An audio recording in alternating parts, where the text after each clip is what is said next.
would be a new episode here, 193B, 92B I think it is. And we continue with 105, the mention.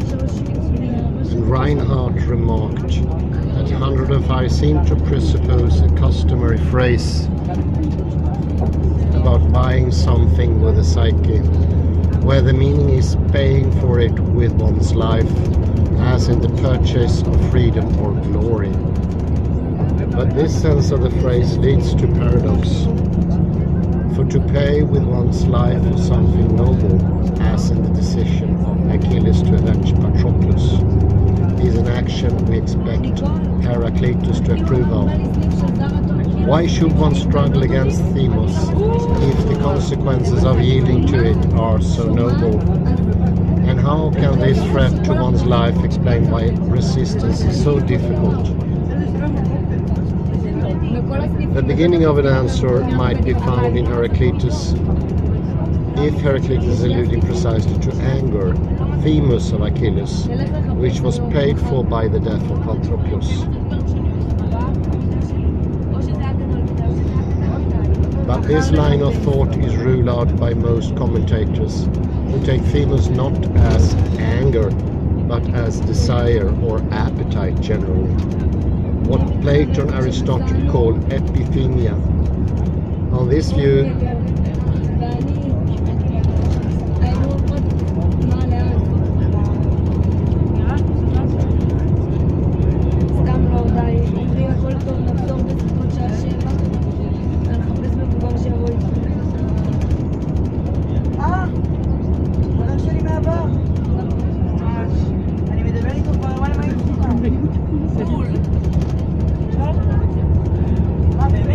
this line of thought is ruled out by most commentators, who take Themos not as anger but as desire or appetite generally, what Plato and Aristotle call epithemia. On this view, the loss of psyche is a result of sensual indulgence. As in drink, the gratification of desire implies the exchange of dry soul fire for moisture, said Burnett, referring for support to 106, 108 and 109.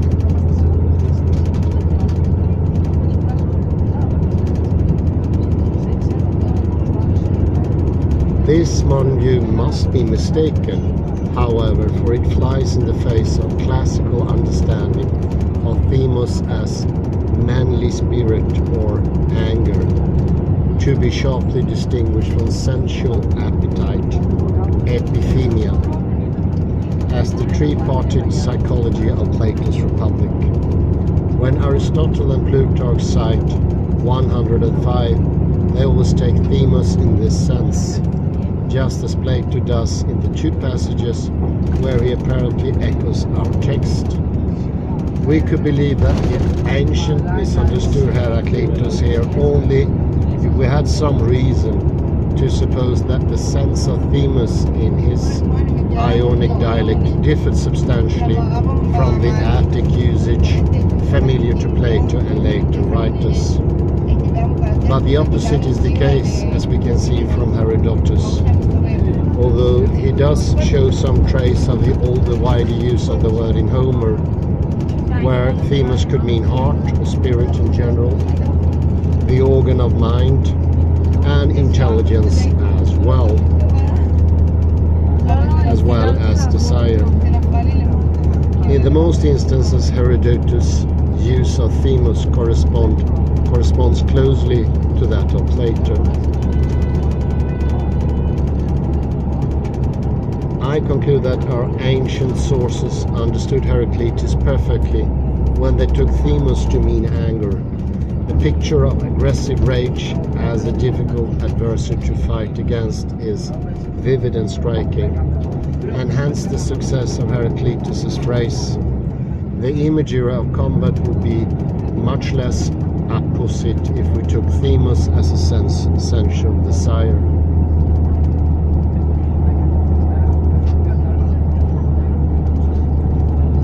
This leaves us with the question how yielding to anger is to be connected with loss of psyche, and beyond a possible allusion to the death of Patroclus, the answer must depend upon the Heraclitean view of psyche as a kind of breath or vapor. See above 102, D36. Anger and psyche are thus related by the fact that both can be understood in terms of anaphimiasis, the boiling of some sort of steaming vapor. I need to put in a point here. This is coming from E. McGilchrist. As soon as you categorize themos and similar things as emotions, understanding is completely blocked out. You will never ever understand what they mean.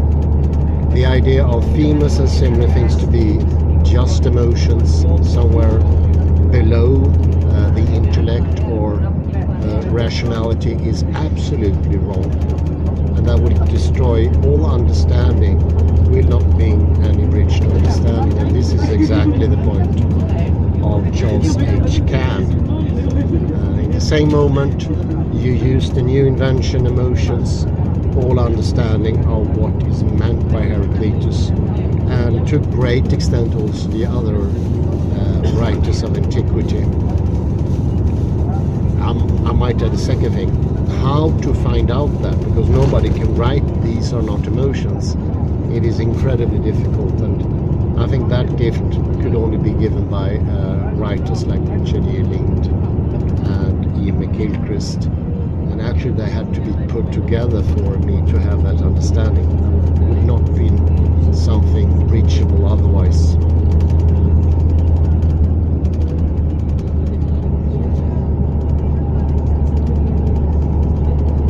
So anger and psyche are thus related by the fact that both can be understood in terms of anaphimiasis, the boiling of some sort of steaming vapor. Anger is so difficult to resist precisely because its expression, the passionate act of self-affirmation in righteous rage or indignation, resembles so closely the principle of vitality as such, the fire and affirmation of one's own life. But just as fire and strife must be quenched when they are threatened by the common good, 104 D43, so the spirit of anger can lead to crime and destruction if allowed to rage unchecked. As Democritus said, in what is a continuation rather than a negation of Heraclitus' thought, although it's hard to fight against anger, themos, it is the task of a man to prevail over it, if he has good sense. And this you can find on page 236. The tendency of anger to lead to acts of hubris or wanton violence explains how it works. Its will at the expense of psyche, by damage to agents' own vital interests and to the life of others in an outburst of destructive rage. But Heraclitus' thought should be probably also be spelled out in psychophysical terms. We must prevent the fire of wrath and hubris from consuming our own life breath. Yielding to rational anger might thus be seen as a kind of suicide by self-conflagration. I mean, this is usually what happens today when we misunderstood completely what is themos and similar things, and we call them emotion. And then it's a little bit like putting a piece of plaster on top of an infected wound that is bound to fester, and in the end themos is going to destroy everything, because if it doesn't has its natural output, if it's reduced to being emotion or something automatic, something Lisa Friedman, I think she was the first of the neurologists to show that emotions is not stemming from some inner, but they are more a sort of planning of the whole system. what is called emotions. But seeing them as automatic, that I automatically have an emotion, that is causing the problem. That's the cause of all neuroses, according to Friedman. And it's obvious. If we don't use our planning as planning and we just bury it and let it do its automatic work, it is bound not to be helpful for us. It would lead to that we can never plan anything. And I think that is maybe one of the strongest reasons why nothing works anymore.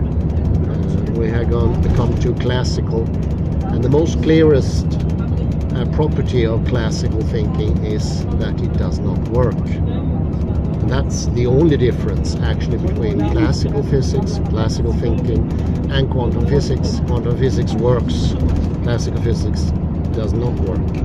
I think that's the only property that science has shown.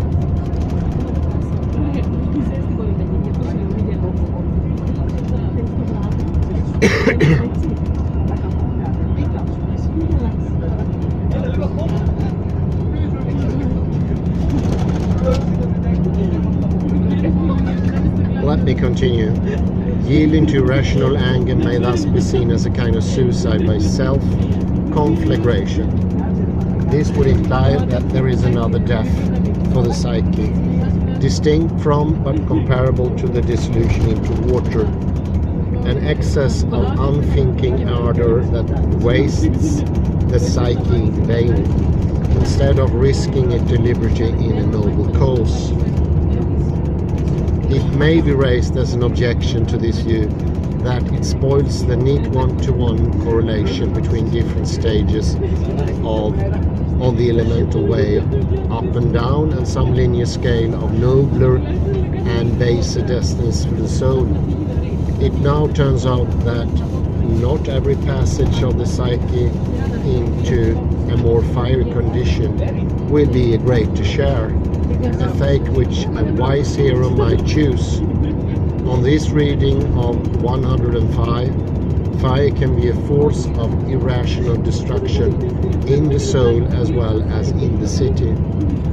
But what the psychophysical theory loses in simplicity, it gains in subtlety and realism. For a man of spirit, anger is indeed a greater temptation than a drink or sensuality. Just because its ardor resembles that of courage and nobility of soul, thus the wrathful man will see his own motivation in terms of honor or justice, even when pursuing a course of blind destruction.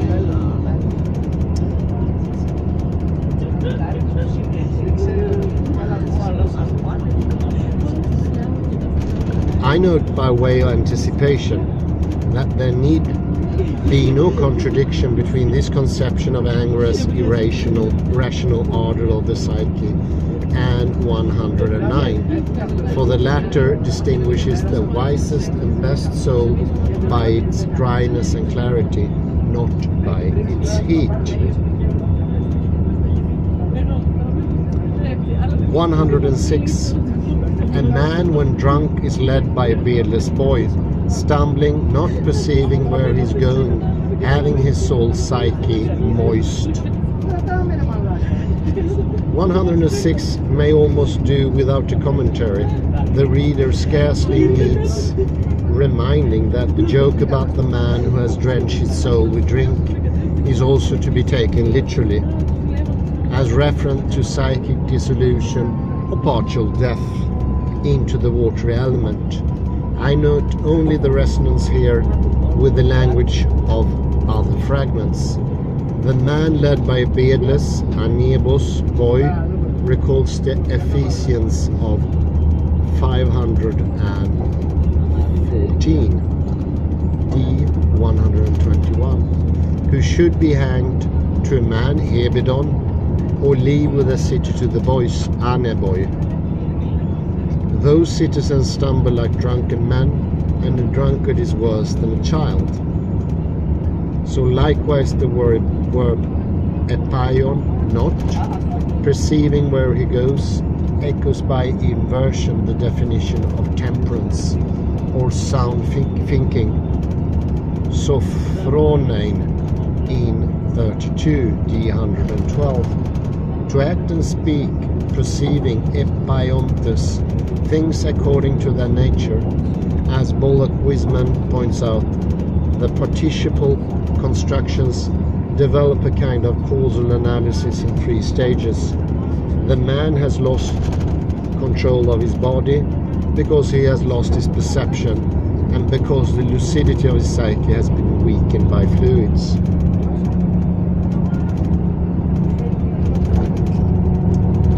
Then over to Plutarch. As Heraclitus says, it's better to hide one's folly, amatya, but that it is difficult in one's cups and at ease. Bywater and Burnet accepted the reference to drinking as Heraclitean, and if so, 107 would be appropriate here after 106. But if, as most editors have supposed, the mention of wine is due solely to Plutarch's own adaptation of the saying, it would be difficult to give any definite point or context to 107, which then reduces to a 3-word saying of proverbial form. It is better to hide one's folly. It is true that the term folly, amatya, echoes by negotiation, the kind of learning from experience, mathesis, that most men lack. 4 D17, and for which Heraclitus has a high regard. 14 D55. The notion of hiding also recurs in 10, where physis or the nature of things is said to long to hide itself, and in 536 or D86, where incredibility or incredulity, apistia, escapes being recognized.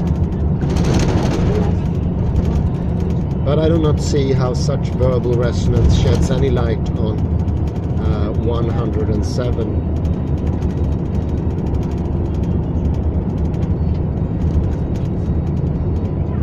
(108) Porphyry.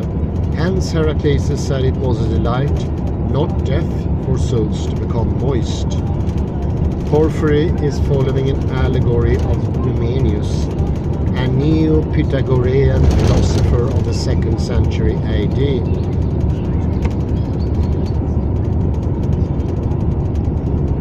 Although this passage is often cited as a fragment of Numenius, it is in fact a paraphrase by Porphyry, which may have only the most tenuous connection with Heraclitus' own words. Hence, some commentators would disregard 108 entirely as an unreliable echo of other fragments. However, Numenius' version of 92, preserved by Porphyry in the very next sentence, does retain some of Heraclitus' original wording. So it is also possible that the old poetic word therpsis, delight, which occurs once in Herodotus, may represent Heraclitus' own description for the experience of the souls becoming moist. The fact that Numenius offers an allegorical exegesis of therpsis as the fall of the soul into generation suggests that the word itself is part of the text he's commenting on. This fits well with, but does not substantially add to, the idea of the soul moistening itself with drink, attested in 106.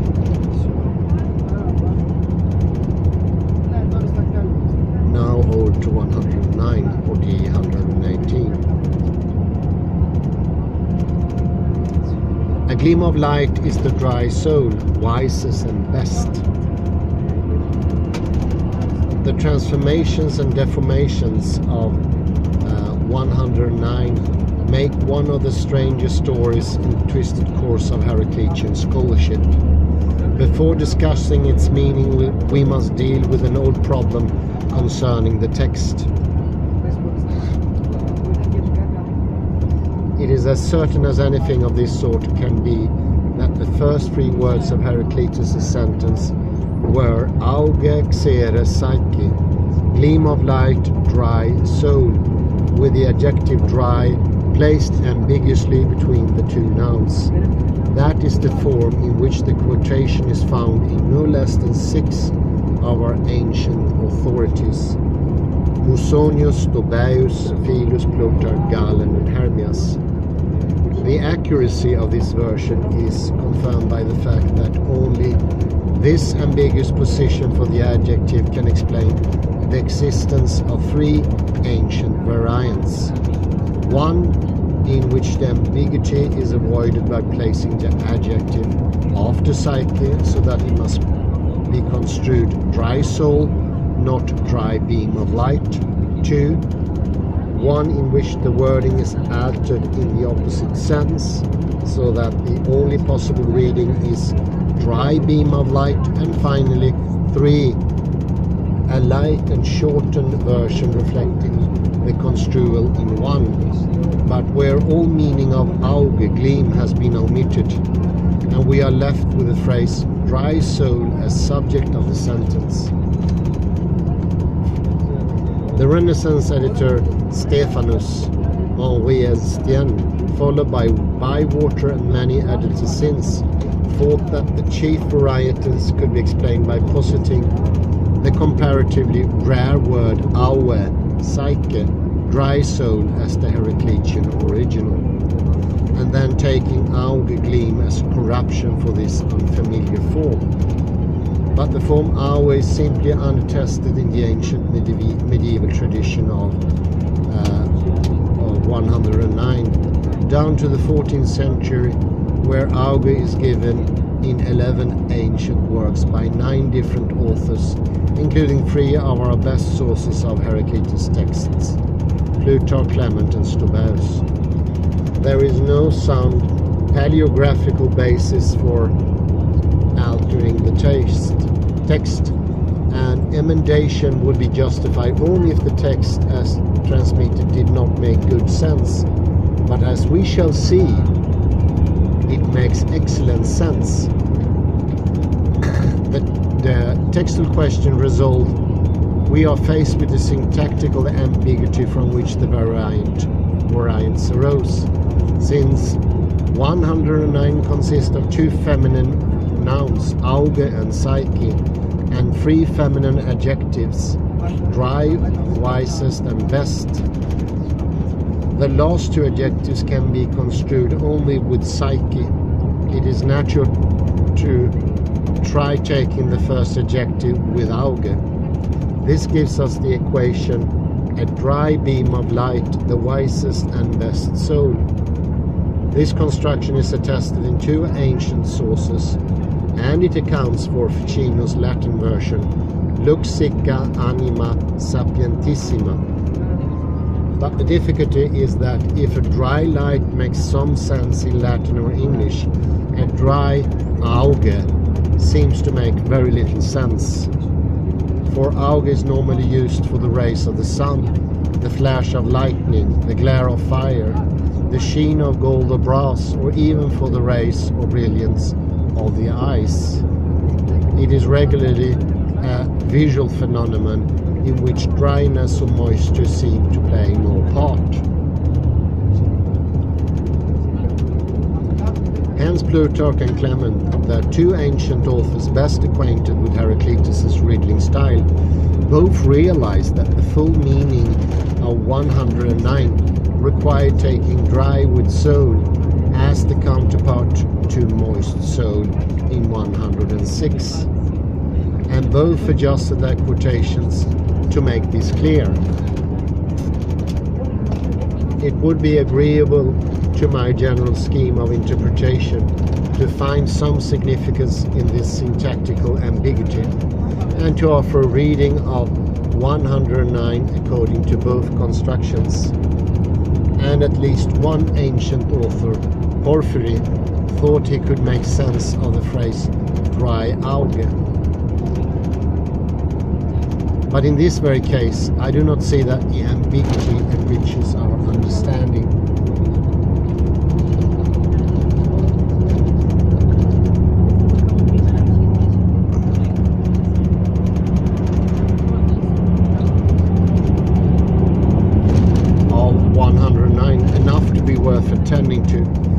Hence I consider only the reading that construes xere, dry, as attributive with soul, as in the best ancient tradition, and takes auge, gleam, as the predicate. We thus have two statements with a single subject. One, dry psyche is a beam of light, and two, dry psyche is wisest and best. This gives a new dimension to Heraclitus' doctrine of the soul, just as moisture weakens the soul that it may perish into water, so dryness strengthens and improves it to the point where it may be purified as light. Looking back to 90, we see that the conception of the psyche in terms of light was probably anticipated in the riddle about the man who lights a lamp, Faust, light, for himself in the night. But the lamp there was a nocturnal substitute for the true life of the psyche in the light of day.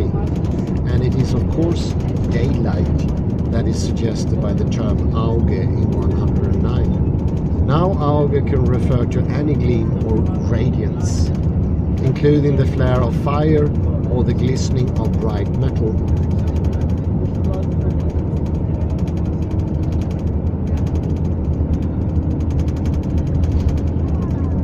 But the poetic associations of the word connect it with the light of sun as a figure for life itself, as in the Homeric phrase, to see the rays, augai, of the sun, meaning to be alive. The radiance of the sunlit sky thus stands traditionally for life. It is the innovation of Heraclitus to identify this physically with the finer state of the psyche.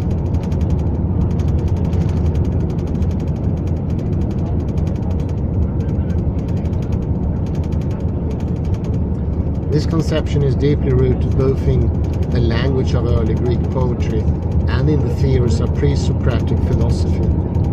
In poetic terms, 109 defines the best condition of the psyche as a kind of aether or ather or ether. Not fire as such, but the clear, luminous upper sky as contrasted with the murky and moist lower air, comprising haze, mist and cloud.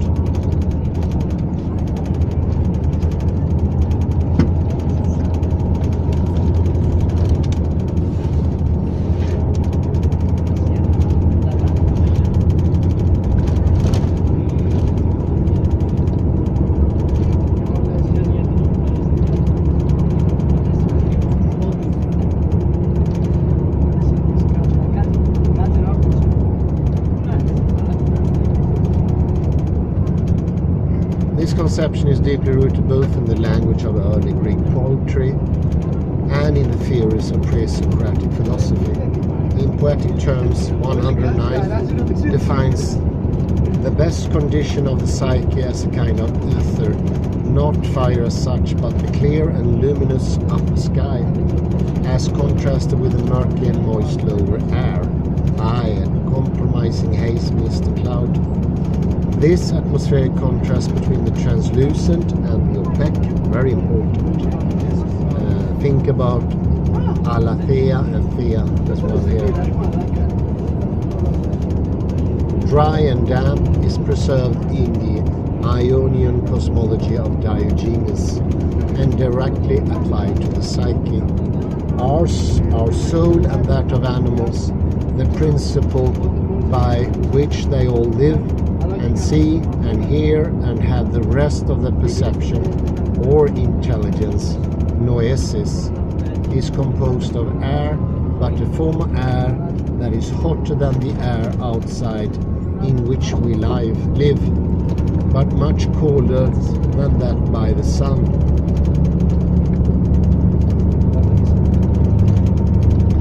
According to Theophrastus, Diogenes held that a man thinks well, phronane, with air that is pure and dry, for the juice or moisture, ikmas, disturbs his intelligence, nous.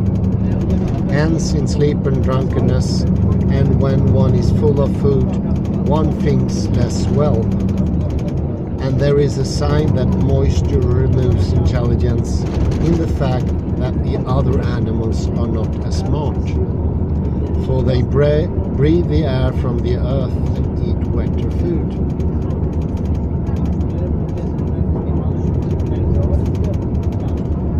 Now, the doctrine of Diogenes belonged to the later period in the 5th century, and it might have been influenced by Heraclitus' remarks about moisture in the soul.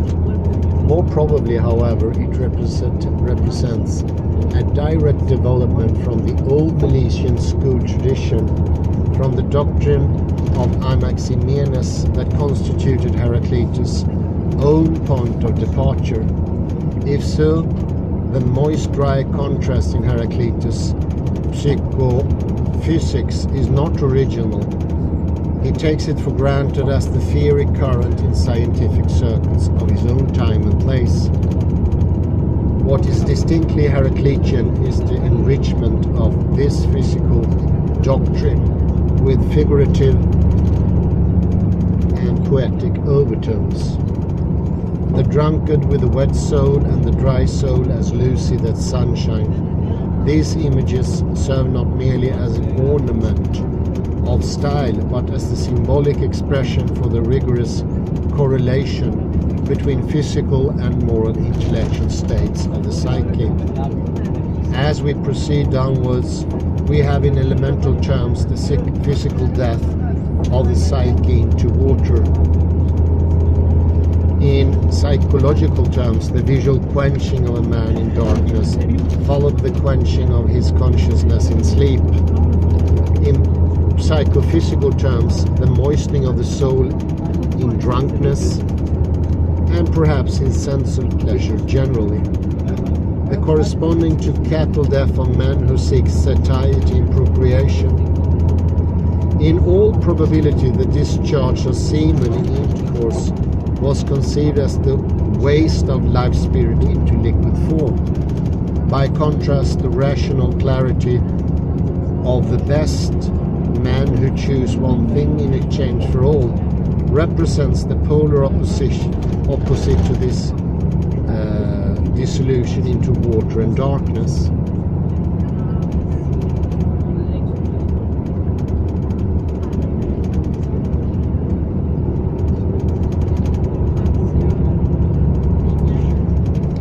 The dry state of the soul, which is or is like a beam of light.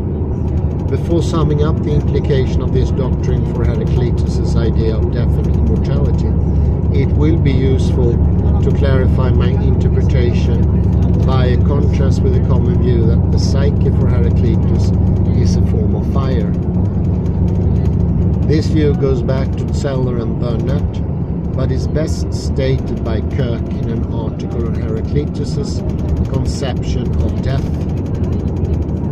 Kirk is attempting to show there can be alternative destinies for the soul after death, and in particular how it can be advantageous to die in battle, although it is death to the souls to become water. And it's a quote here from 102. Not all souls suffer this death on the deaths of the body. Some retain their fiery character and rejoin the mass of pure fire in the world, since dryness, i.e. greater fireness, was in life held to be the condition of wisdom and excellence. It follows that those souls which remain fiery and do not undergo the death of becoming water are the souls of the witches, and that the association with pure fire is the afterlife which Heraclitus seemed to promise.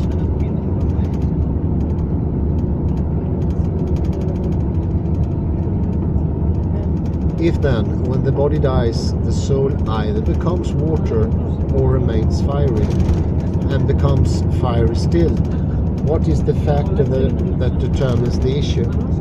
Clearly, the composition of the soul at the moment of death. The soul in life contains varying proportions of fire and moisture. according as it is wise or foolish, percipient or unpercipient, if the amount of water at the moment of death exceeds the amount of fire. Presumably the soul as a whole suffers the death of turning to water. But if the soul is predominantly dry, then it escapes the death of becoming water and enjoys the world mass of fire. End of quote. On this basis, Kahn can explain. On this basis, Kahn can explain the advantages of death in battle, which lie in the suddenness rather than in the violence of the end, so that the soul at the moment of death is in its normal, i.e. healthy, robust condition, and has not been debilitated and moistened by the experience of sickness, and we may add of old age. This will not guarantee a fiery destiny for a soul that is depraved. It only ensures that its fate should depend solely on ethos, that is, on its character. Other things being equal, however, it's better to die in battle, especially because this is normally a noble activity, which, unless cowardice be shown, tends to increase the fire in the soul. End of quote. That was from 94. I agree with Kahn on the need to reconstruct for Heraclitus a kind of identity theory of body and mind, in which the stages of physical change and states of moral psychology are not merely put in one-to-one correspondence, but are conceived as aspects of a single reality. Wisdom and excellence simply are the dry condition of the psyche. Furthermore, we agree that this psychophysical theory must, as in the case of Empedocles, take account of different destinies after death for the noble and the base, the wise and the foolish. We differ, however, in regard to the physical constitution of the psyche in a living man, and hence in regard to the greater destiny for a noble soul after death. I see no evidence in the fragments to support the view that the soul in life contains varying proportions of fire and moisture, as it is wise or foolish. The fragments do not speak of psyche as a mixture, but a single entity or substance or elemental principle that can be either dry or wet. Nothing whatsoever is said about it being fiery. On the contrary, our interpretation of 105 D85 suggests that the psyche can actually be consumed by too much heat or boiling. All of this fits perfectly with the conception of psyche as an atmospheric principle, like breath or air produced from water by evaporation or exhalation, anathemiasis, tending upwards and aspiring to the condition of the luminous sky or upper air, ether, but not to the condition of fire as such. Now the distance between Kirk's view and mine can be diminished if we think of celestial fire, the fire of the sun and the stars, simply as atmospheric air or exhalation become dry and luminous, like the best and wisest of psyche.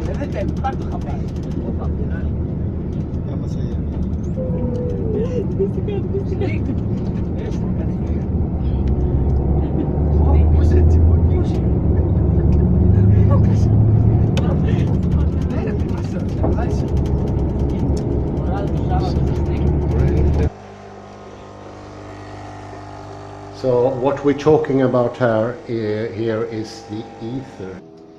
Sorry about the many breaks here. there have been some revelation during this very lecture, which is disrupting my line of thinking, but at the same time it's of course very gracious, makes one happy. I realize more and more that our divisions, I would say, like language-wise, are sort of new. When we say new, of course we speak about millennia, but they are still not of. Well, I think the two ways you can approach this. The first way is you start to understand that they had a start. This, what we think to be a possible division, it is not a real division. It is, you cannot separate soul and body like you can separate the egg yolk and the egg white. They're not separable. How can I explain that? There is no divisioning line.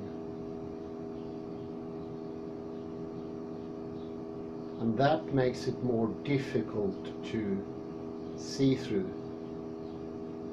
First you have the 2,500 years, and then you have the very problem that there is no visible perceptual division to be had.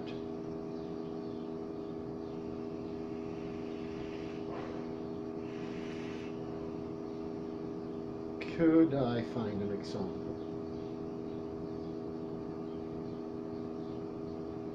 It is a bit like making a division between a flower and its scent. That doesn't make perfect sense either. And imagine you get used to that. That will end up in a lot of problems.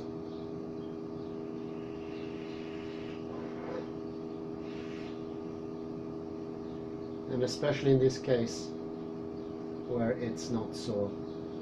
Maybe thanks to this past 2,500 years, we can no longer perceive that there is no difference. We take it for granted, and thereby we block out that part of reality, because that's the only chance of upholding this.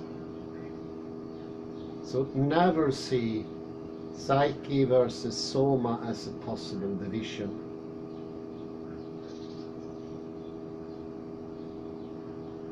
And do not make the mistake to put them together, because that will not make a whole. It is not like an egg yolk and egg white that can be put together to make a whole egg. No, by putting it together, you are furthering the not knowing and unawareness. This is all I can say about this. The second is, once you start realizing that had it been going over from these things of being of language and going more towards psyche, physis, physical, then you see that problem erupting.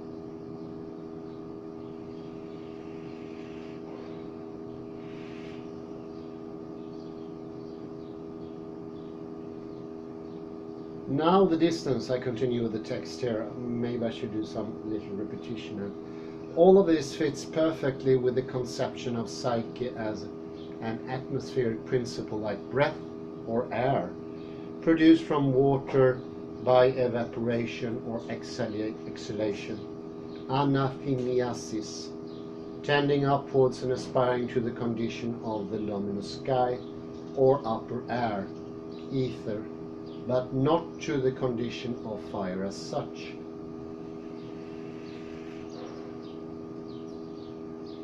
Now the distance between Kirk's view and mine can be diminished if we think of celestial fire, the fire of the sun and the stars, simply as atmospheric air or exhalation, become dry and luminous, like the best and wisest psyche of 109, and hence rational and orderly in such a way as to account for the regularity of the celestial motions.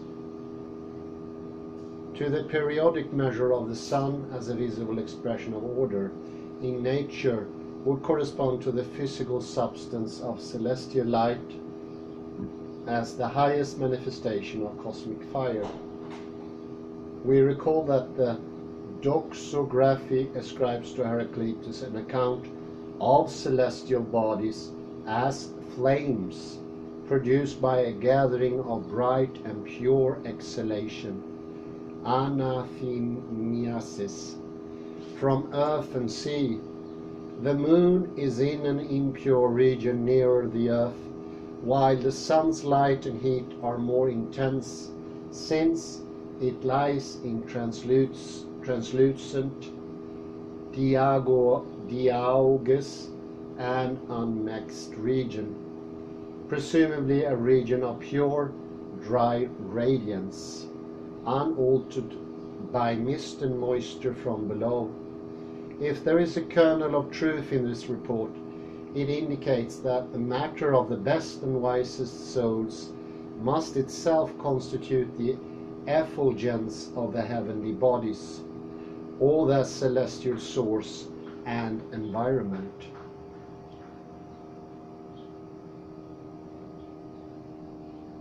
On this view, there must be some distinction between celestial fire or light as the highest destiny for the soul and the terrestrial flame here below. They are both forms of fire, but the status of the fiery element in our immediate vicinity is ambivalent, since it may, like wrath and hubris, manifest itself in a raging destructive conflagration. Being burned to death in a city of fire can no more guarantee a great fate for the soul than dying in a quarrel kindled by unreasoning fury.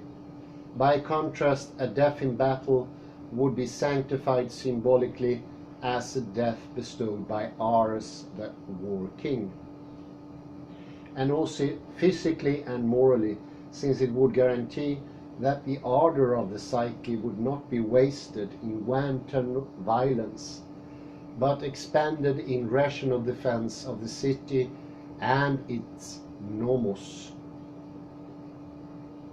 in holding fast to what is shared by all." End of quote. Such a death will naturally be honored by man and also by gods, that is, by the elements and powers of the cosmos, for it guarantees the passage of the psyche upwards in a rational direction towards the lucid sky of luminous Athreos Zeus. Those outstanding men who choose one thing in exchange for all know what they are choosing. Whether philosophers or not, they know in effect what the wise is, set apart from all. This is from 27D108. They recognize in choosing the gleam of light that is the ever-renewed glory of mortals, both the fire exchange for all things and the wise one alone, the wisdom that governs the universe and the sun that never sets. 122. The task of the philosopher is only to make explicit, to articulate in discourse, logos, the pattern exemplified in life and death of such men. On this view of the psyche as an atmospheric substance intermediate between water and fire, roughly in the position of air or breath, pneuma, it can of course be moist, but if it actually turns to water, if it liquefies or condenses, it dies, that is, it ceases to be psyche. 102 or D36. And similarly, although the life breath may be dry and hot and suffused with light, perhaps it cannot be inflamed as a celestial fire without dying, without ceasing to be psyche as such. This is a point on which the fragment leaves us no doubt, and perhaps for good reason. Heraclitus wants to conceive the psyche as a particular physical form, but he also describes the cosmic fire itself as ever living, and implies that every form of kindling is a form of life. What he probably meant, therefore, but what would be difficult to say, since psyche means life, is that the passage of psyche into celestial fire might be both the death of the psyche and at the same time its attainment of its highest forms of life. This perhaps the ultimate paradox expressed in the statement that mortals and immortals live one another's death and are dead in one another's life. This is 92 D62. We now see Heraclitus' answer to the question about what awaits men at their death. All men's bodies will take the downward path of dissolution into earth and water. The psyche of most men may follow a similar course, or else remain in atmospheric form and be reintegrated into the psyche of other living things.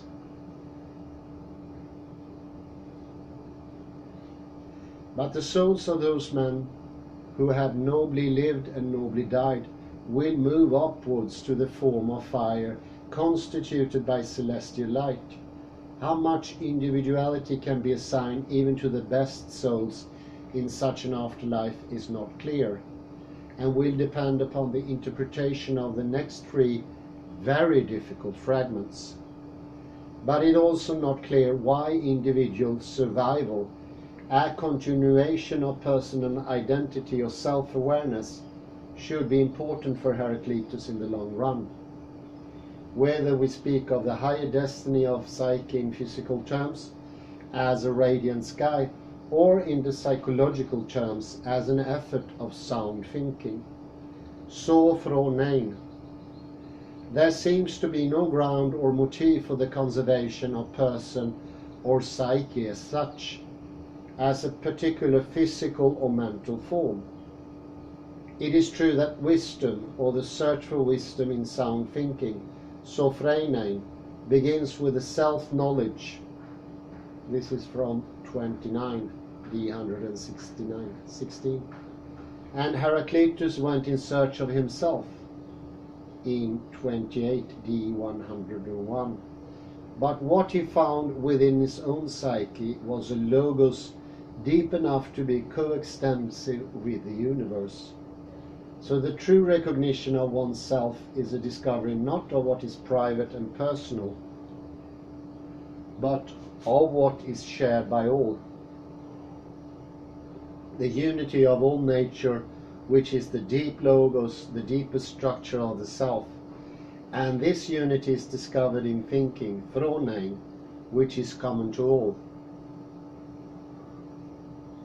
And common not only because Heraclitus all things think, but because it is precisely in thought.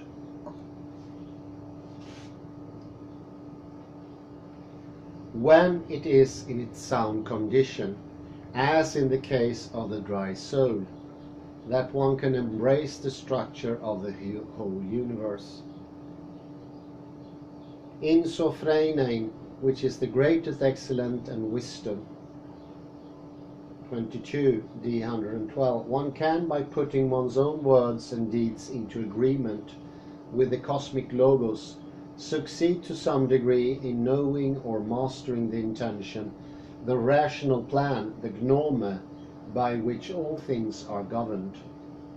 For Heraclitus there can be no higher human destiny than this, which surely requires knowledge and rational perception, but need not involve anything specifically personal or individual. And the higher as well as the lower fates of the psyche after death may be incompatible with any awareness of a personal self, as they seem to be incompatible with the correspondent physical existence of an individual psyche, as a particular vaporous bubbling up of breath of air.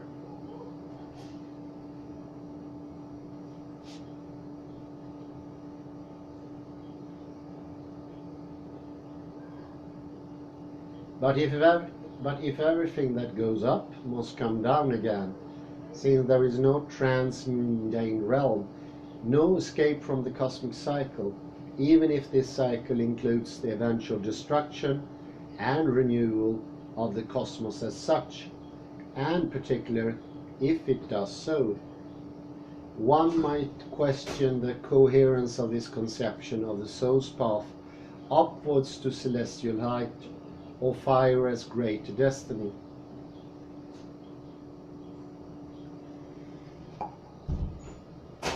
For if the soul that dies into water and earth will eventually be reborn as soul, and so likewise everything else will eventually be exchanged for fire and back again, where is there any ultimate difference of principle between the nobler and the baser fate? Where in the long run is there any advantage allotted to the wiser lives or better deaths? This is the specifically Heraclitean form of a general question that any monistic system of ethic must face, and Heraclitus would surely have answered like Spinoza, that beatitude which rewards a life of excellence is the quality of that life itself.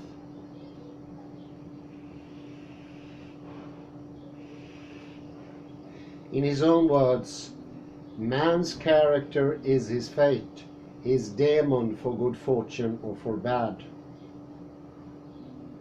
Since we are forever dying and being reborn in body and in psyche, both asleep and awake, the change at the moment of physical death, when the psyche departs and the body is left behind like excrement, is less fundamental than it might seem. The immediate destiny of the psyche beyond the grave will be simply an extrapolation of its condition during the life of the person. Whether it rises to a more lucid form, or dissolves into lower elements, or perhaps hovers as breath and atmosphere until it's inhaled into the new lives of children or animals, will depend upon the kind of life it has lived and the manner in which it confronts death.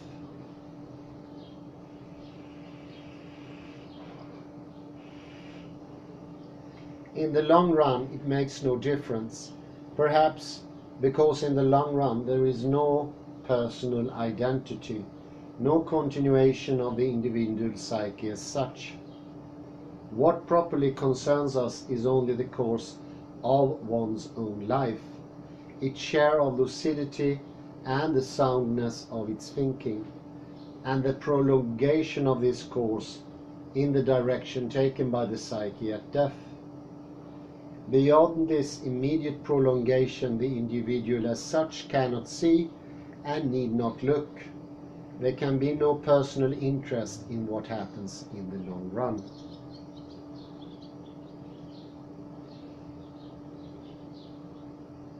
We have then a system with no place for personal immortality through all time in the Christian or even in the Pythagorean sense. It might be called a meaningful conception of the afterlife with no place for personal immortality at all. And the same holds for Aristotle's view of the soul, though he speaks less often of what awaits us when we die. Salvation for Heraclitus is sophrenen, to say one's thinking by recognizing one's own self in the structure of the whole.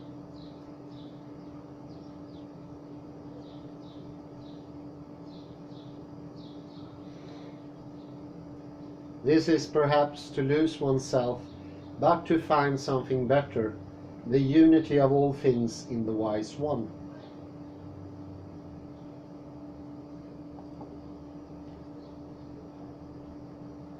This all-embracing unity of the living and the dead, of dying and being reborn, being kindled and being put out, is familiar to us all in elemental exchange, in respiration and excretion, in sleeping and waking, in the experience of nightfall and sunrise, winter and spring.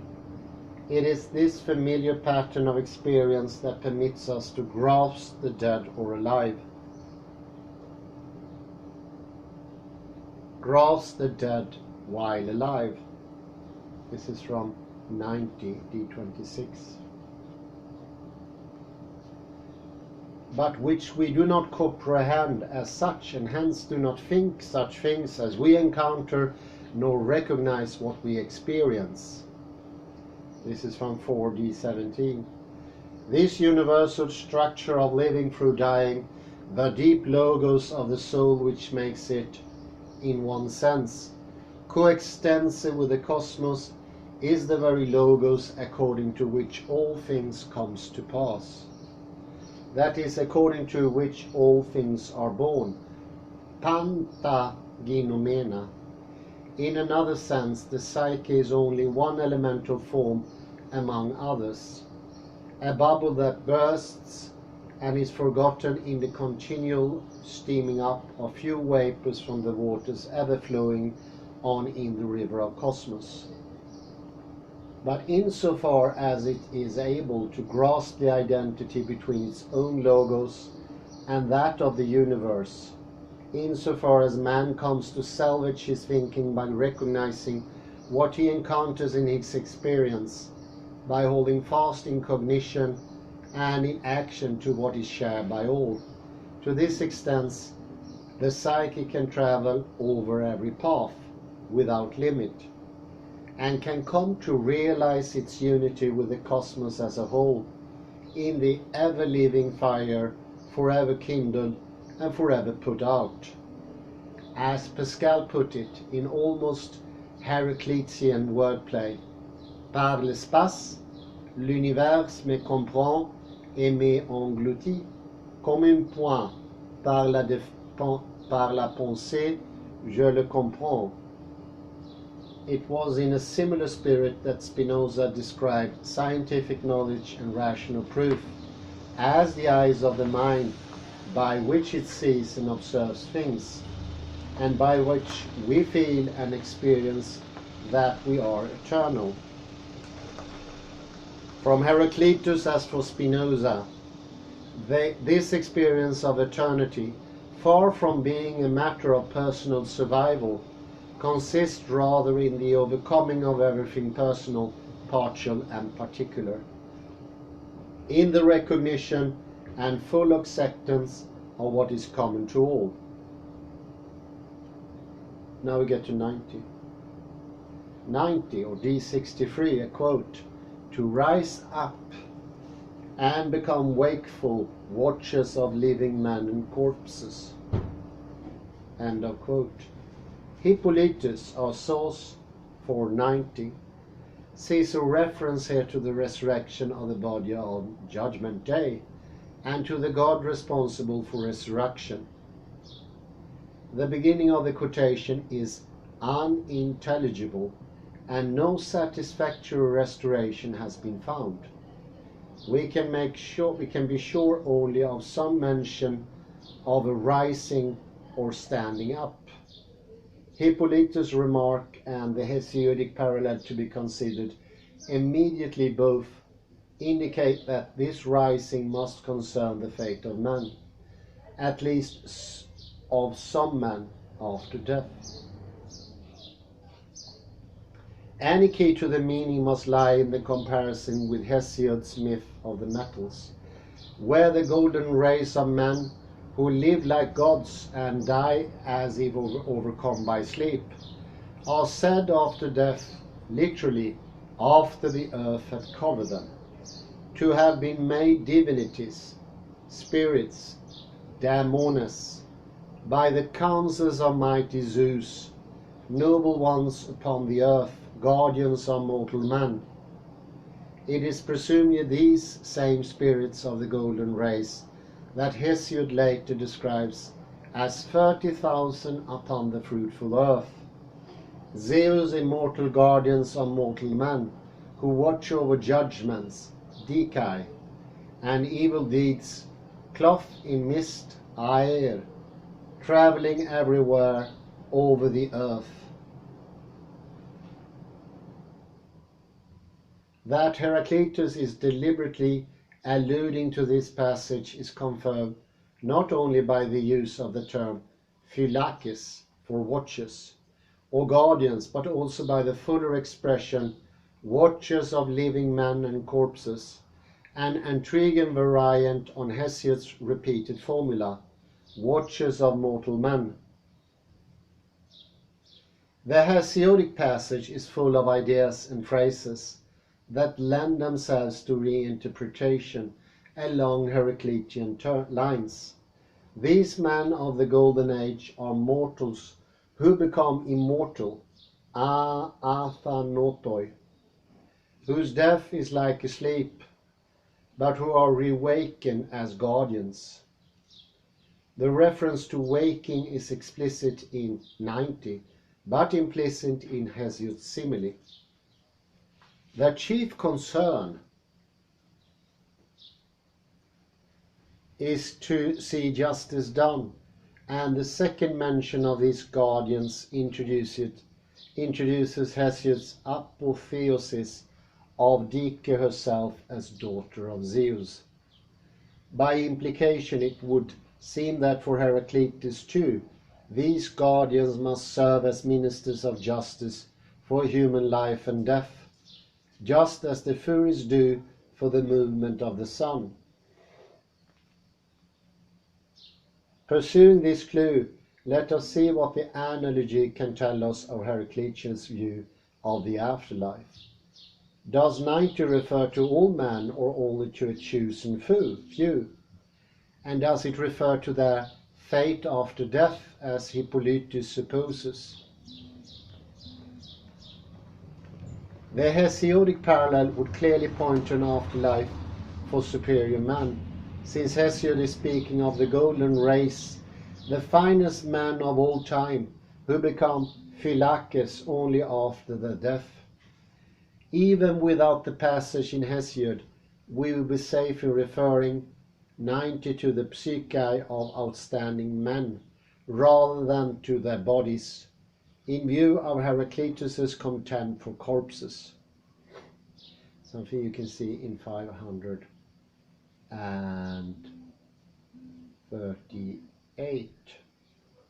And the fact that the body will not naturally rise, but must pursue its elemental return into earth. Note that if the mention of aer in Hesiod's passage is relevant at all, it confirms my account of the soul as an atmospheric principle. CX seems then to refer to greater destinies allotted to the psyche in exceptional cases. This destiny is a state of wakefulness that lies somehow above the earth. This is indicated by rising as well as by the Hesiodic parallel. Finally, this wakeful watching enforces justice on living ones and corpses. This striking phrase seems to be chosen not only for its grim realism, but also for its ambiguity. It may mean the living and the dead, as most translators render it, but it may also mean, if we remember that for Heraclitus corpses are worse than dung, living things and inert beings like dumb earth. End of quote. This broader reading would suggest that the watching in question extend to the elemental as well as human affairs, thus rendering the cosmic surveillance carried out by the Furies. To go further is to speculate, but some speculation may be in order. If these guardians are ministers of cosmic justice, we must connect them with the judgments of Dike and fire in 121, as well as with the inescapable vigilance of the sun that never sets. 122. But these guardians must also have some place within the natural world, and I have suggested that they be conceived as privileged psyche in or above the atmosphere. More exactly, they should correspond to the wisest and best souls, dry and clear as a beam of light. Auge.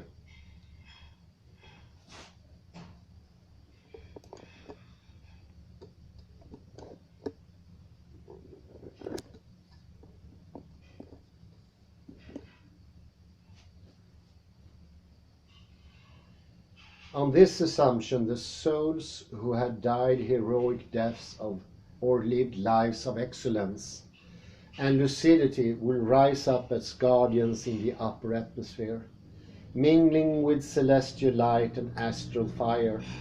They will appropriately perform the function of celestial watchman, traditionally assigned to the sun, for they will in effect be the sun, or at least the sunlight, and perhaps the stars as well.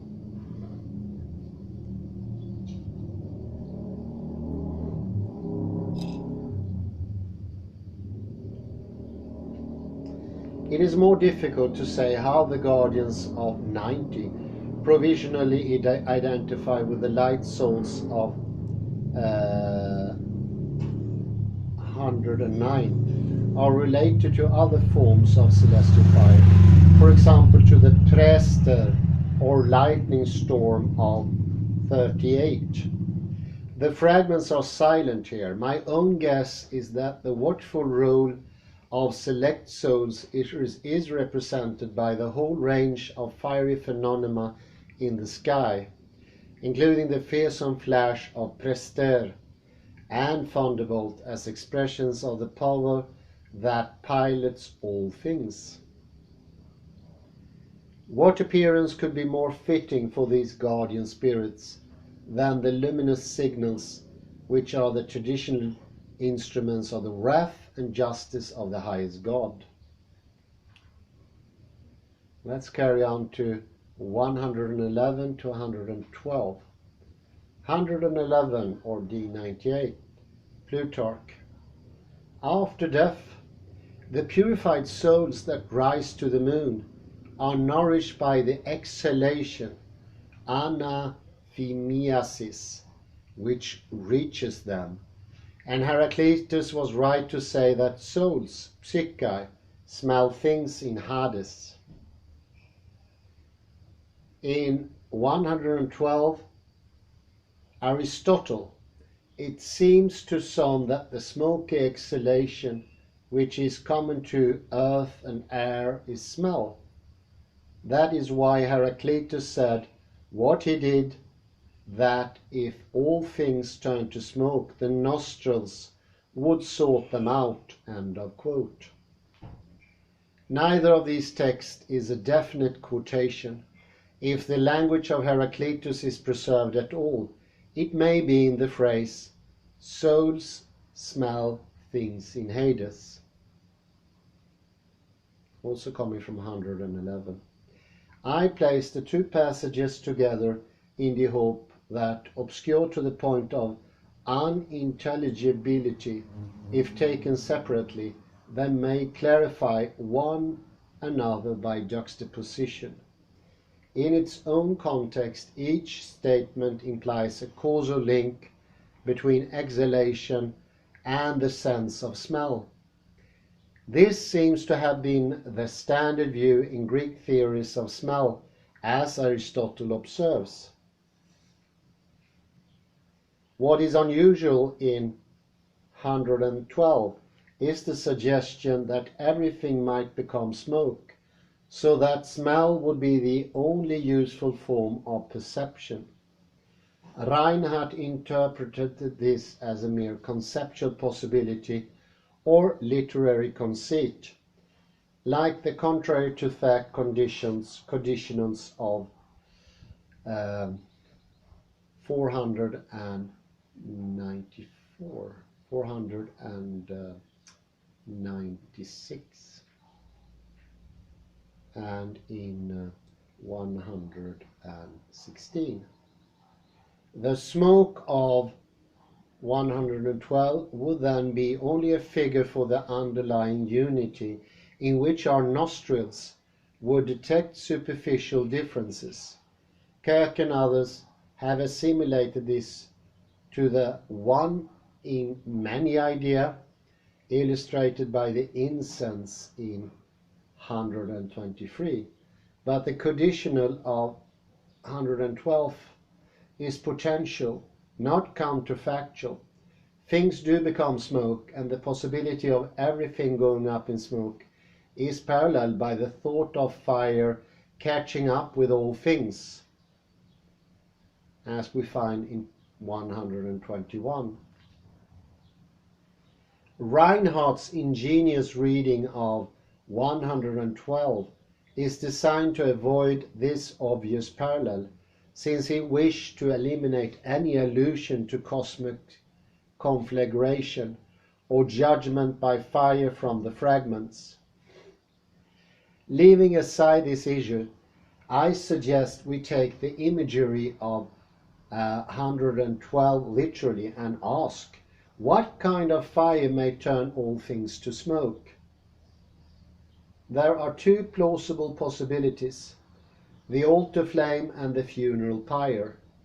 The former points to the imagery of incense in 123, but then 112 gives us no information beyond what we could derive from 123 alone.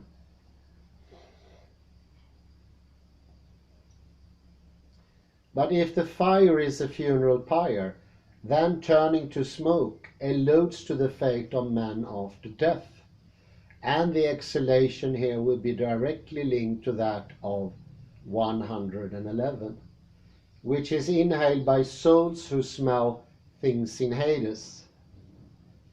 The question then is, how much information can these remarks about smell and exhalation give us concerning Heraclitus' conception of the afterlife? I first propose an answer that is independent of the elaborate myth in Plutarch's context for 111. I then consider the possibility of other Heraclitean elements in this myth. A minimal meaning for 111 is provided by the popular etymology for Hades, Greek Aides, since the initial aspirate does not occur in the Ionic dialect of Heraclitus. Aides means invisible. Souls smell things in the invisible realm. That means souls use another sense to perceive what they cannot see. This confirms the link with 112. The difference which become invisible if all things turn to smoke will still be perceptible to smell. But the normal connotations of Hades also involves the fate of psyche after death.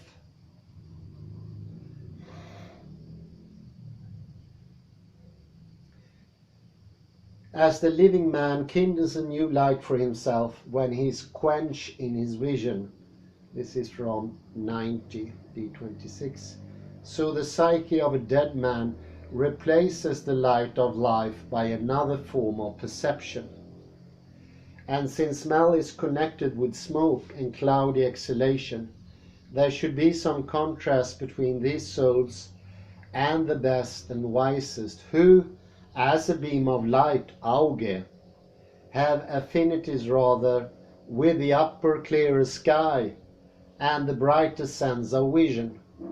The souls that smell in Hades and that are associated with smoke are likely to be the breath or pneuma souls of most men, circulating in the lower, murkier atmosphere when they leave the body at death. Only the exceptional and driest souls will soar aloft to look down as guardians on the world below. On this reading, the souls, smoke and smell of 111 and 112 refer to the ordinary souls of ordinary men, whose bodies will, in some cases, have been burned to smoke, and whose souls and bodies thus suffer similar fates after death, in contrast to the select souls of 109 and 110, whose destiny leads them up towards celestial light, while their body pursues its own elemental course below. It is fascinating, though rather unprofitable, to consider how far Plutarch's myth in the face of the moon, from which 111 is taken, preserve authentic traces of Heraclitus' own eschatology. An extended discussion would be out of place, because we must first reconstruct that eschatology before knowing how to recognize traces of it in Plutarch's tale. Plutarch's myth of the soul's journey through the atmosphere to a region beginning at the moon, and then upward to the purer condition in the sun, is predominantly Platonic in inspiration, with a liberal admixture of Aristotelian, Stoic, and other ingredients. There is no general method for sifting out the Heraclitean component. I simply note the following points as relevant to an elevation of 111.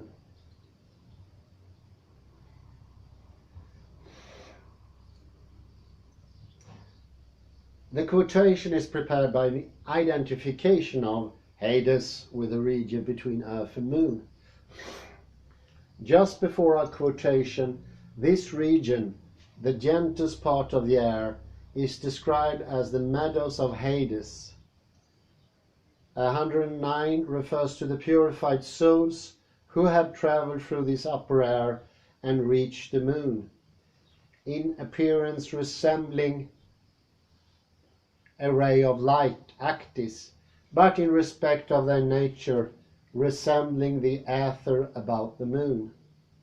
They, or these souls, get from it both tension and strength, as edged instruments get temper, for what laxness and diffuseness they still have is strengthened and becomes firm and translucent. Diauges.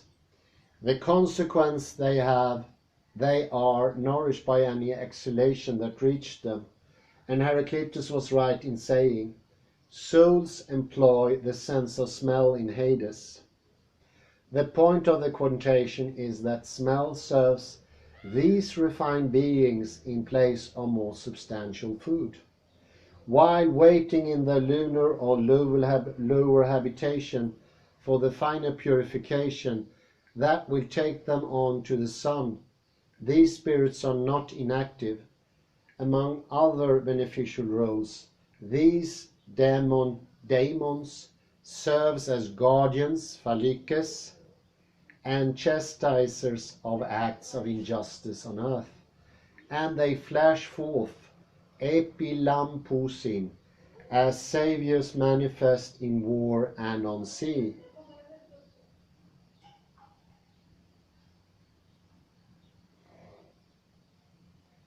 If I'm correct in locating the souls of the dead in the atmosphere and upper sky, Plutarch's account of Hades is largely Heraclitean. Only he has blurred the distinction I draw between ordinary souls in the lower air, who must rely upon smell, and select the souls that rise higher and take the form of light. Plutarch has combined the atmospheric souls of 111 to 112 with a higher destiny depicted in 109 and 110, because the fundamental distinction in his myth is not between lower and upper atmosphere, but between a moon destiny and a sun destiny, corresponding to the Platonic distinction between a compound soul, psyche, and the purified intellect, nous.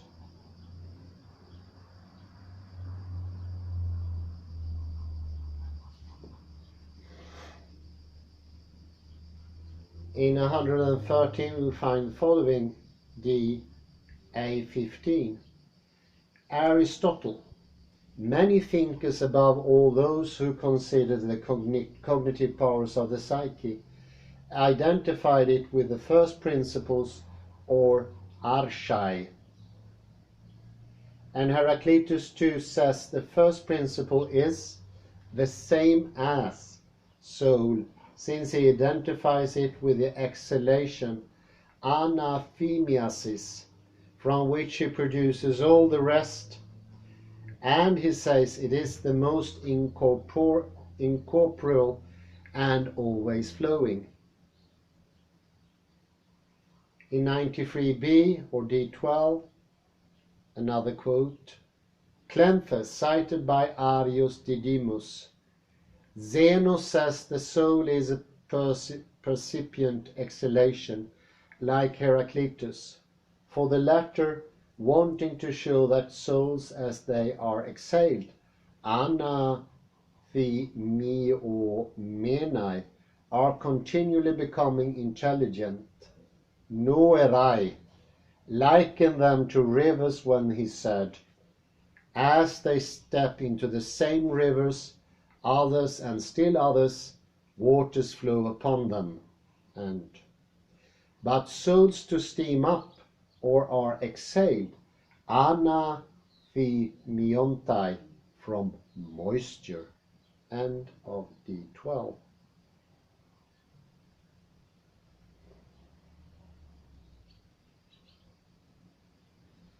The literal quotation in 113b has already been discussed. Here we are concerned only with the context from Cleanthes and the parallel to Aristotle. Aristotle and Cleanthes agree in describing Heraclitus' psyche as an anathemiasis, or exhalation.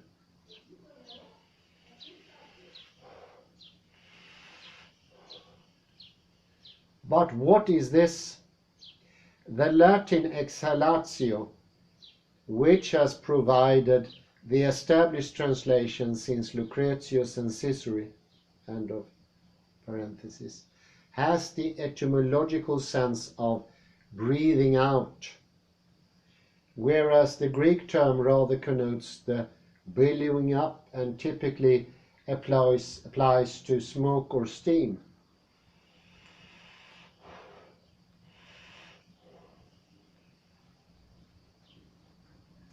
The uncompounded form of the verb, phemiastai, is commonly used for burning incense or causing smoke. The prefix ana emphasizes upward motion, so that the rarer compound anaphemistathai has the sense steam up, rise in fume or vapor. There is no doubt then that Aristotle and Cleanthes ascribe to Heraclitus the view presented here, that the psyche is essentially not fire, but an atmospheric principle like air, breath, or vapor. Both authors add the information that this psychic exhalation is percipient or cognitive.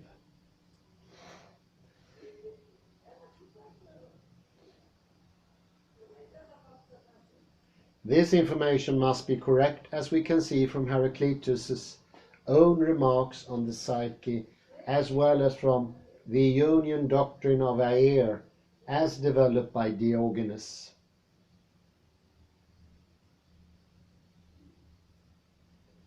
More problematic is Cleanthes' comment that souls steam up from moisture.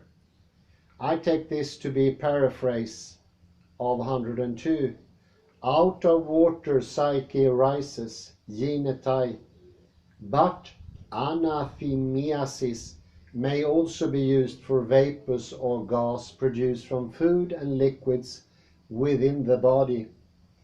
In the context preceding 113b, sperm is described as a fragment of the psyche, a mixture of breath, pneuma, and moisture, which after conception develops as embryo from moisture of the womb. Other Stoic sources speak of the soul as pneuma, nourished by blood in the body, and some commentators would understand Cleanthes' words here in just this sense.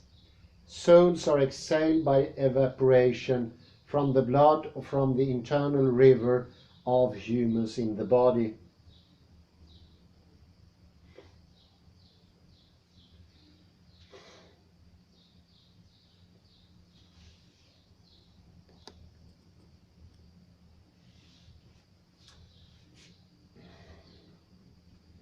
This Stoic doctrine is a natural development of Heraclitus' view, in parenthesis.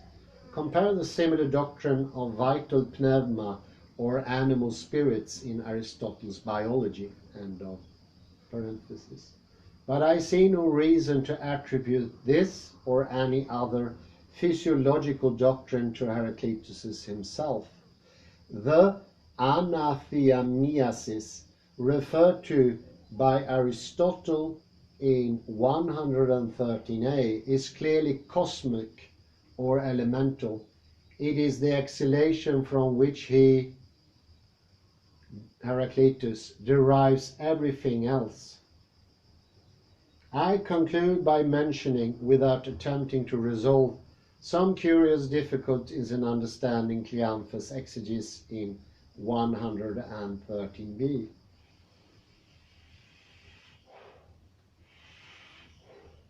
Even if we grant his dubious assumption that the Heraclitean river is an image for the soul, it is strange that he believes that this text was intended to show that souls as they are exhaled are always becoming intelligent, noerai. Perhaps Cleanthes simply took for granted that the rivers were fluids within the body, so that the waters could be interpreted as exhalation or vapors. Such vapors as pneuma will be perceptive and intelligent according to the Stoic theory of pneuma. But the only safe conclusion is that Cleanthes allowed himself great freedom in reading Stoic doctrines into Heraclitean text. And in 114, man's character is his fate, literally his daemon or divinity. The doctrine of 114 has been discussed above in the commenting on 96 to 112. Here I consider the literal interpretation of this marvelously brief and symmetrical three-word utterance, ethos anthropoi daimon. Character for man is his daimon. The meaning of the sentence depends on the sense given to daimon. On the simplest view, daimon signifies one's destiny, one's prosperity or misfortune. Although in Homer and other authors the word is often used synonymously with theos, God, the root meaning of daimon is one who distributes or assigns a portion. This etymological value shows up in the two common compounds, evdaimon, with a favorable daimon, happy, prosperous, fortunate, and kakodaimon, with a bad, unfavorable daimon, unlucky, miserable. Hence, the most obvious sense of 114 is that it is a man's own character, not some external power, that assigns to him the quality of his life, his fortune for good or for ill. His lot is determined by the kind of person he is, by the kind of choices he habitually makes, and by the psychophysical consequences they entail or to which they correspond. And since the fate of the psyche after death will be a direct prolongation of its life and death. One's destiny now and to come is a function of one's basic choice between a noble and a bestial career. The cause is not in the stars, but in ourselves.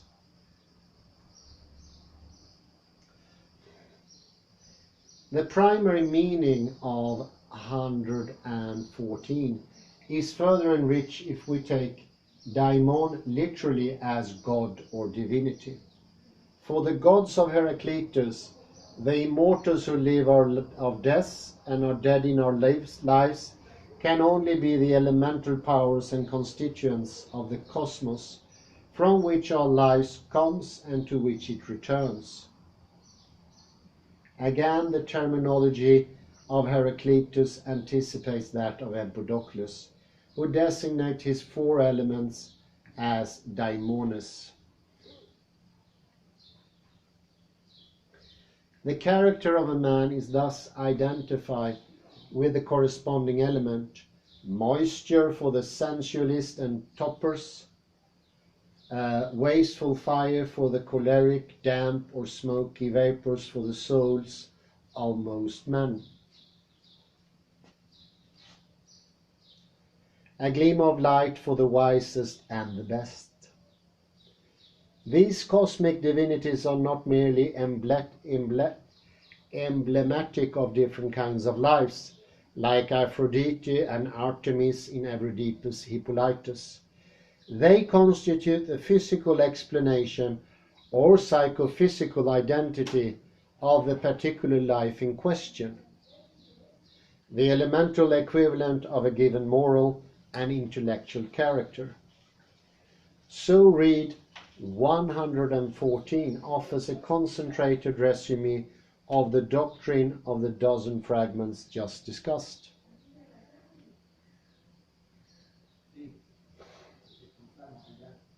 A third reading emerges as a special case of the other two.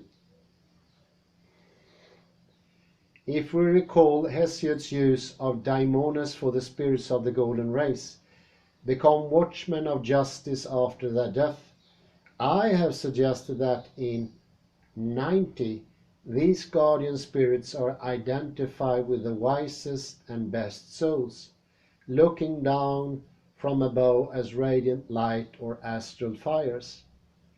For the select souls, too, it is the character of the man that determines his fate as daimon, as occupant or visitor in the highest region of mortality, the celestial terminus of the upward path. In 95 we find in 115, the mistress current among men initiate them in impiety. End of quote. 115 is preceded in Clement by a list of mystery mongers, night wandering sorcerers, magoi, bakoi, lenai, mystic initiates, mistai. It is these he threatens with the afterlife. For these he prophesies the fire. Most editors have recognized in this list of impostors the original context of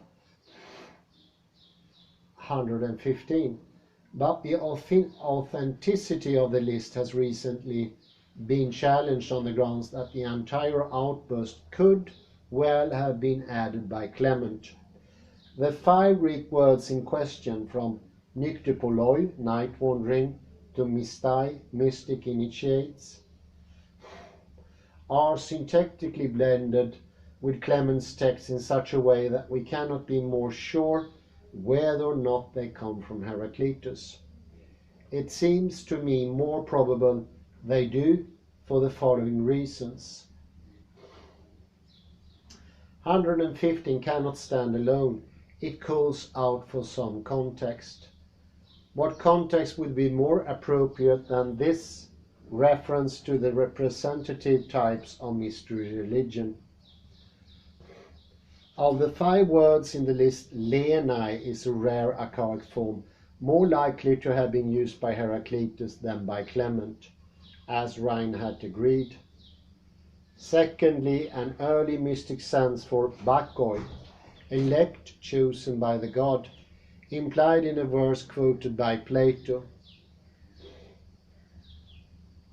is confirmed by a new gold tablet found in South Italy, dated from about 400 BC, which speaks of the long sacred way travel in the underworld by famous bakoi and mistai.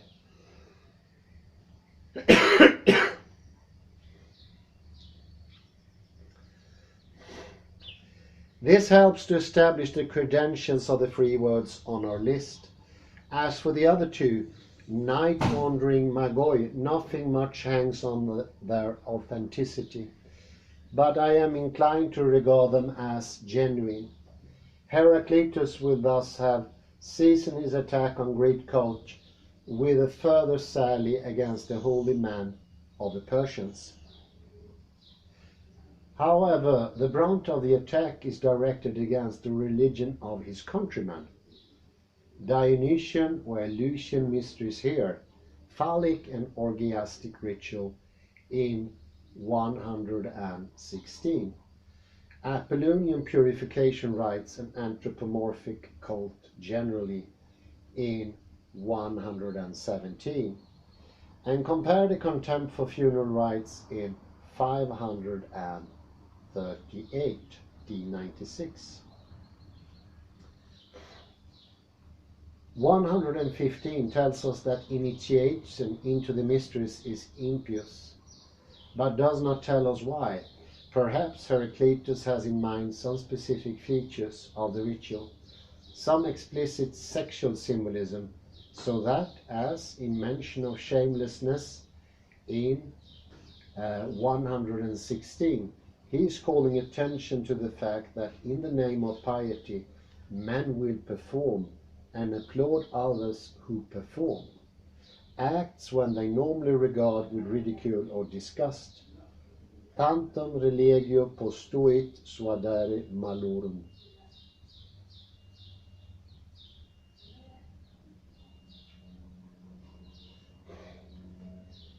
But even if this conjecture is correct, it does not go to the heart of the matter. The central claim of the Eleusinian mysteries is to provide a life-giving experience, a beatific spectacle. Quote, "Blessed is he among men who have seen these rites, but he who has not shared in them will never have a portion of similar blessings when he dies." In an echo of these verses, Pindar announced that the one who has seen the mysteries knows the end of life and its God-given beginning. Sophocles added, "For these alone there is life in Hades, for others everything is evil." End of quote.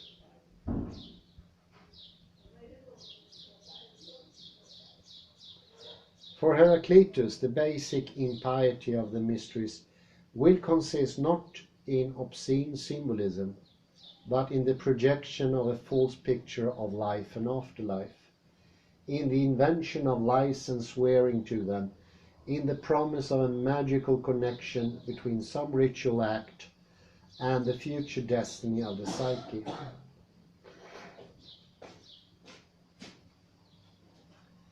The same condemnation will fall on those esoteric cults represented by the Orphic gold tablets, with a detailed topography of the next world and instructions for finding the right road. By distorting the true relationship between life and death, by seeking special exemption from the laws of cosmic justice, which establish a necessary connection between the habitual conduct and character of a man and his destiny in this life and beyond. The spokesmen for such mysteries play the role are false witnesses in the gravest of all matters. Their impiety will be fittingly pursued by justice herself in the natural course of events. This can be seen in 537 or D28b. Heraclitus' polemic is not directed against vulgar superstition, the cult of the uneducated masses, as some commentators suppose. The religion under attack is that of Pindar and Sophocles. It includes those Western mysteries that attract the tyrant Theron of Akragas and the heroic figures buried in the Timpone Grande or Timpone Piccolo at Turi. Heraclitus is not an aristocrat or a conservative in religious matters. He is a radical and uncompromising rationalist whose negative critique of the tradition is more extreme than that of Plato a century later. Plato breaks only with the current beliefs about the gods. In matter of cult, he follows the principle that custom is king. Not so Heraclitus. Despite his great respect for nomos as the legal order and the moral cement of the community, in matters of piety and psychic destiny, he denounces what is customary among men, ta nomizomena, as tissue of folly and falsehood.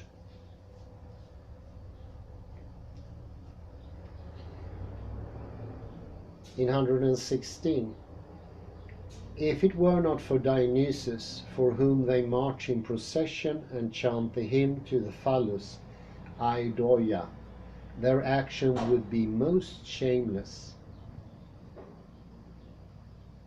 Anaidestata, but Hydas or Idas and Dionysus are the same, him for whom they rave and celebrate, Lenaia. End of quote.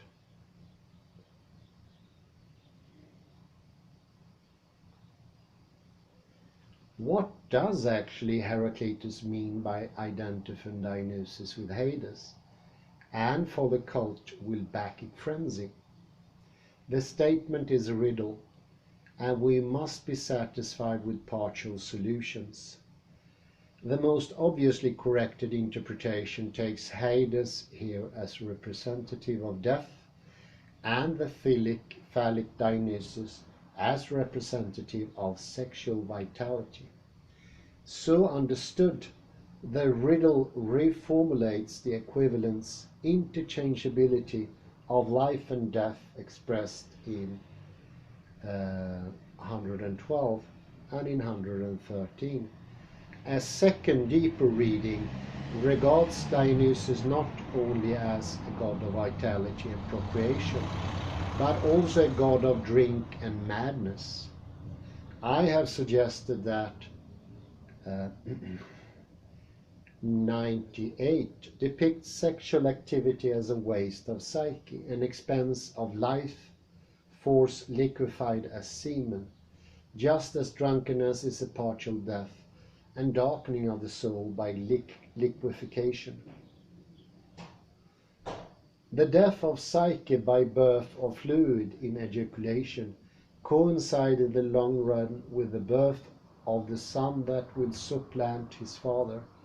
Thus the desire of men to live and to leave children behind is really desire for their own death and replacement.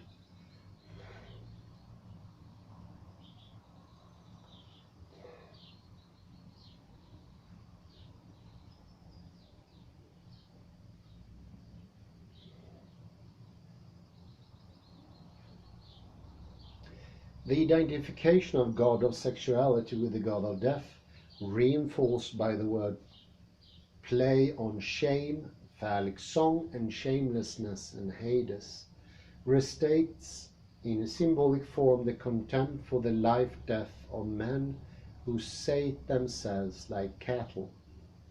What is new in 116 is the characterization of the phallic god in terms of ritual madness. The Lenaya appear here as a festival of Bacchic frenzy, not a wine festival as some have supposed. Dionysus is the god of wine, but 116 does not mention either wine or drunkenness.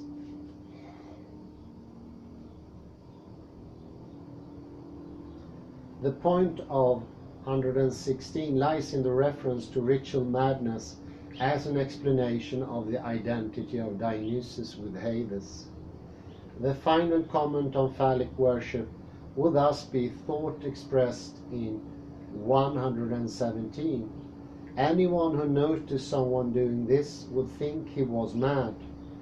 A perspective observer of ritual mania, recognizing it as insanity, would see the appropriateness of worshipping the god of sensuality and procreation with acts of madness. For he would recognize Dionysus as Hades, the invisible, Hades, figure of death, and recognize madness itself, like drunkenness, as a kind of psychic death, a darkness of soul at maximal distance from the light of sound thinking. Sophro name. It is true witlessness and forgetfulness of the self, not knowing what one is doing awake, just as men forget what they do in sleep. To waste one's psyche in sexual indulgence, or darken it in madness, or, as we would add, with drugs. Not realizing that what passes for enhanced vitality is sheer pursuit of death. It would be a mistake, I think, to see Heraclitus as an apostle of chastity. Some St. Paul or Gandhi come before his time. What concerns him is not so much action or abstination, but lucidity. To know what we are doing.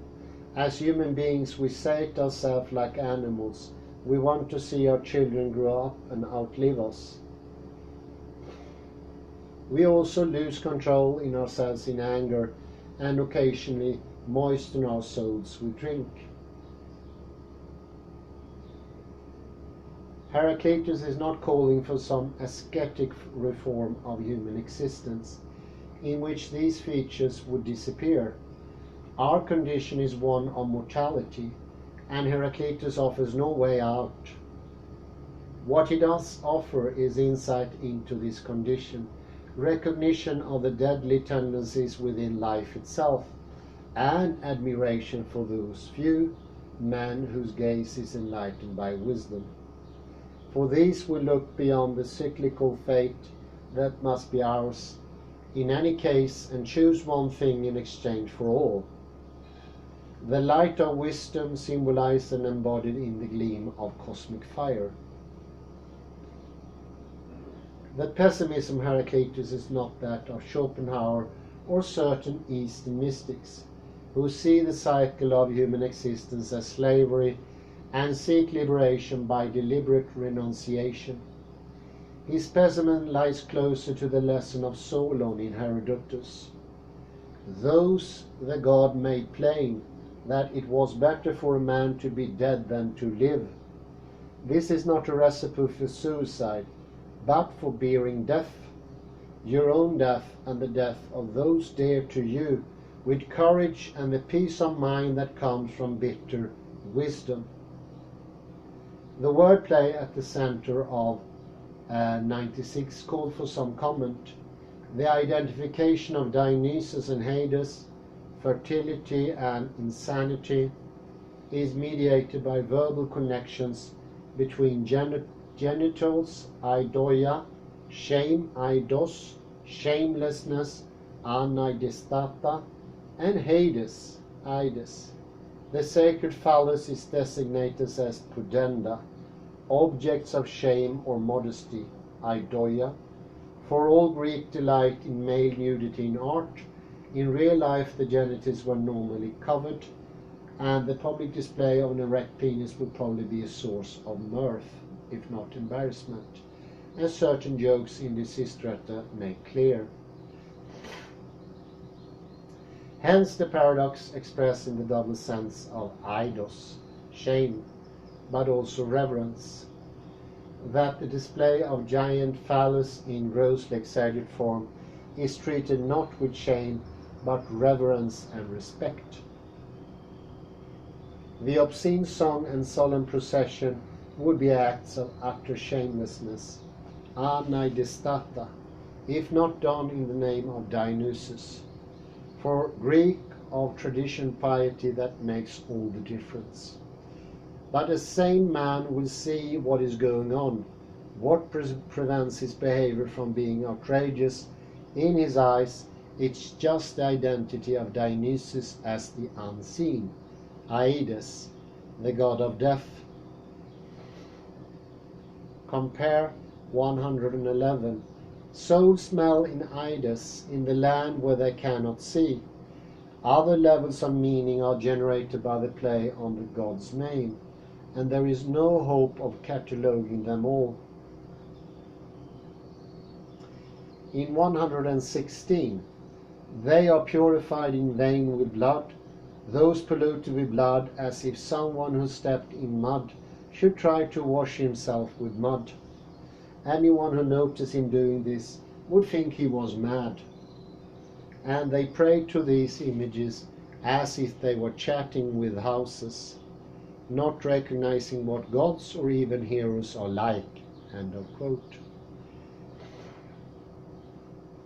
117 is remarkable for its length and for its clarity.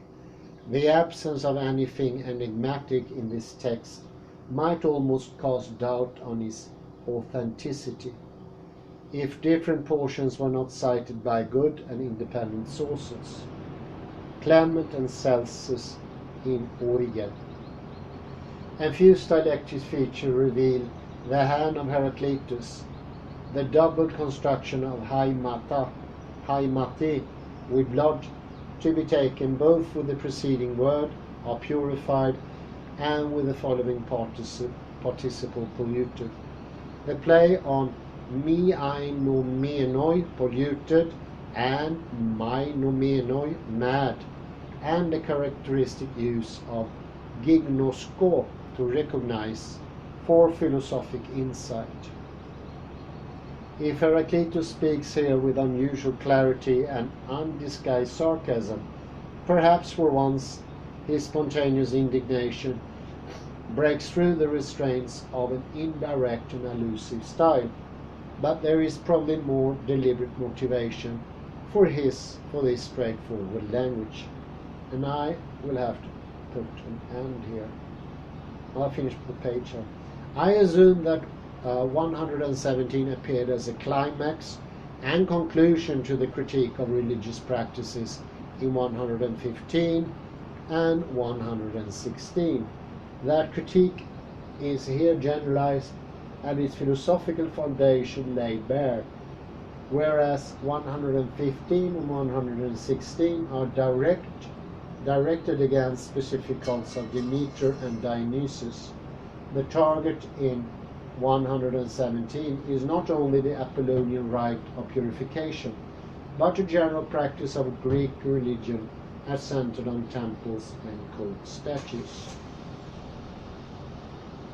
In this polemic, Heraclitus' predecessor is Xenophanes, who accused Homer and Hesiod of ascribing to the gods whatever is a scandal and a reproach among men, and attacked both the principle of theogony and the very notion that the gods have human form.